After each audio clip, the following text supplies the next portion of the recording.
حکومەتێکی خۆماڵیە و بایەقدان و گرنگێکی ئەولەویەتی بە خزمەتگوزاری لە کەرتی تەندروستیدا بێت.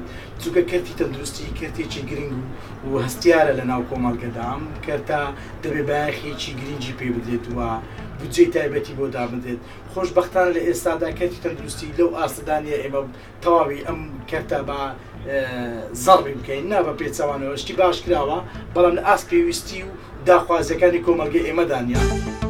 کابینی نوێیە کە دروست دەبێ یەکەم هەنگاوی ئیش لەسەر پەروەردەی ئەم وڵاتە بکە، چون بەڕاستی پەروەردەی ئەم وڵاتە زۆر لە دوای پەروەردەی هەموو دنیاوەیە. ئەگەر ئێمە هاتوو پەروەردەمان چاکرد، دیارە بە تەدریجی شتەکانی کەش ئەچێتە پێشەوە و هەموو شتێک بە پەروەردە ئەچێتە پێشەوە.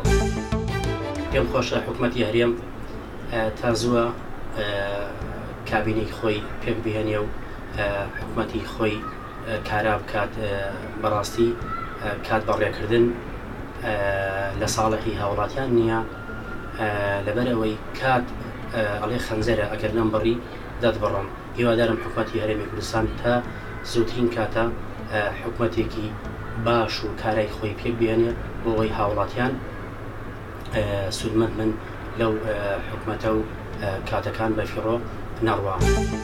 لە حکوومەتی داهاتوودا پێویستە خزمەتگوزارێکی باش و پێشکەشکە خاستن دەبارەی گەنجان. گەنجی ئێستاکە زۆر نامەعرومە، ئاز دەکات معدل یان گەنج بەرەو پێش بڕاتن. گەنج ڕۆژ بە ڕۆژ داهاتووی خۆشی دەوێتن. ئەو حکوومەتی ئێستاکە کە پێک دێتن داوا لە خزمەتگوزاری وان دەکەن، یعنی ژیانێکی خۆش بۆ گەنجان دابکاتن. گەنج بە زۆر بێ ئیشە ئێستاکە.